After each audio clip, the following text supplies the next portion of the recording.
ബി.ജെ.പിക്കെതിരെ പറഞ്ഞതിൽ ആത്മാർത്ഥതയുണ്ടെങ്കിൽ എൽ.ഡി.എഫും യു.ഡി.എഫും ഒന്നിക്കണമെന്ന മുസ്ലിം ലീഗ് നേതാവ് ഹമീദ്. പാലക്കാട് നഗരസഭയിൽ ബി.ജെ.പിയെ ഭരണത്തിൽ നിന്ന് മാറ്റി നിർത്തേണ്ടത് അനിവാര്യമാണെന്നും ഹമീദ്. പാലക്കാട് നഗരസഭാ ഭരണത്തിൽ നിന്ന് ബി.ജെ.പിയെ അകറ്റി നിർത്തുമെന്ന ഇടത് വലത് മുന്നണികളുടെ നയത്തിൽ നിലപാട് വ്യക്തമാക്കിയിരിക്കുകയാണ് മുസ്ലിം ലീഗ് സംസ്ഥാന കമ്മിറ്റി അംഗം എം.എ. ഹമീദ്. പാലക്കാട് നഗരസഭയുടെ കാര്യത്തിൽ ആർക്കും ഒരു കേവല ഭൂരിപക്ഷം ഇല്ല. പക്ഷേ ബി.ജെ.പി ഏറ്റവും വലിയ ഒറ്റകക്ഷിയാണ്. ഇനി താങ്കളുടെ ഒരു നിലപാട് എന്താണ് അതിൽ?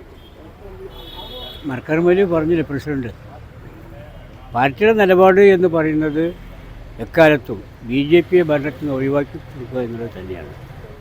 കഴിഞ്ഞ ഇലക്ഷനിലും അത് വളരെ വ്യക്തമായിട്ട് പാലക്കാട്ട് ജനങ്ങളോട് പറഞ്ഞിട്ടുണ്ട്.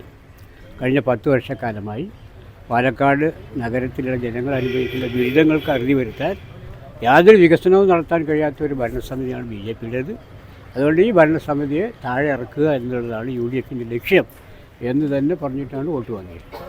പക്ഷേ അങ്ങനെയാണെങ്കിൽ ഒരു എൽ.ഡി.എഫ് യു.ഡി.എഫ് സഖ്യം ഉണ്ടാവുമോ പാലക്കാട്? അത് അങ്ങനെ ഒരു സഖ്യം ഉണ്ടാവേണ്ടതാണ്.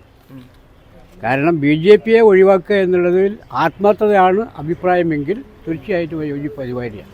ബി.ജെ.പിയെ എതിർത്ത് ജയിച്ചു വന്ന റഷീദിനെ ചെയർമാനാക്കാൻ പിന്തുണയ്ക്കും. റഷീദിന്റെ ജയം ബി.ജെ.പിയോട് നേരിട്ട് ഏറ്റുമുട്ടിയാണ്. പാലക്കാട് യു.ഡി.എഫ് വോട്ട് തേടിയത് ഭരണം കിട്ടിയിട്ടും 10 വർഷം ഒന്നും ചെയ്യാത്ത ബി.ജെ.പിയെ താഴെയിറക്കുമെന്ന് പറഞ്ഞുകൊണ്ടാണെന്നും ഹമീദ് കൂട്ടിച്ചേർത്തു. ഇനിയിപ്പോൾ അങ്ങനെ സഖ്യം ഉണ്ടായില്ലെങ്കിൽ തന്നെ ഒരു സ്വതന്ത്രൻ വിജയിച്ച് നിൽക്കുന്നുണ്ട്. കോൺഗ്രസ് വിമതനായി മത്സരിച്ച് വിജയിച്ച ഒരു സ്വതന്ത്രനാണ്. അദ്ദേഹത്തെ പിന്താങ്ങിക്കൊണ്ട് യു.ഡി.എഫ് എൽ.ഡി.എഫും ചേർന്നുകൊണ്ട് ചെയർമാൻ ആക്കുമെന്ന രീതിയിലുള്ള വിവരങ്ങൾ വരുന്നു. അങ്ങനെയാണെങ്കിൽ മുസ്ലിം ലീഗിന്റെ അതിനോടുള്ള ഒരു നിലപാട് എന്താണ്? തീർച്ചയായിട്ടും അതിന് ഞങ്ങൾ മുൻകൈ എടുക്കും. അങ്ങനെ ഒരു സാഹചര്യം ഉരുത്തിരിഞ്ഞ് വരാൻ ഞങ്ങളാൽ കഴിയുന്ന എല്ലാ പരിശ്രമങ്ങളും നടത്തും. അതായത് ഈ സ്വതന്ത്രനെ മുൻനിർത്തിക്കൊണ്ട് ഒരു ഭരണം വേണം എന്നുള്ളതാണ്. അതിനുവേണ്ടി ശ്രമിക്കും. അതിന് കഴിയും എന്നുള്ളതാണ് ഞങ്ങളുടെ ഒരു വിലയിരുത്തൽ. മറ്റതൊക്കെ ഏത് സ്വതന്ത്രന്മാരാണെങ്കിലും അവരുടെ എൽ.ഡി.എഫിൻ്റെ അല്ലെങ്കിൽ യു.ഡി.എഫിൻ്റെ പിന്തുണയോടുകൂടി മത്സരിച്ച ആളുകളാണ്.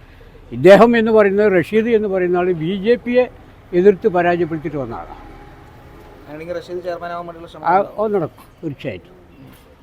ഇതിപ്പോൾ കോൺഗ്രസിനകത്ത് ചില ആളുകൾക്ക് ഇതിനോടൊരു എതിർപ്പുണ്ട് എന്ന് മനസ്സിലാക്കുന്നു. അങ്ങനെയാണെങ്കിൽ ആദ്യഘട്ടത്തിൽ അവരെ പറഞ്ഞു മനസ്സിലാക്കാനുള്ള നീക്കം ആ ശ്രമം നടക്കുന്നുണ്ട്. അങ്ങനെ അഭിപ്രായം ഉണ്ടെങ്കിൽ ആ ശ്രമം കൂടി നടത്തി അവരുടെ അഭിപ്രായം തിരുത്താനുള്ള ശ്രമങ്ങൾ ഞങ്ങളുടെ ഭാഗത്തുനിന്നുണ്ടാവും.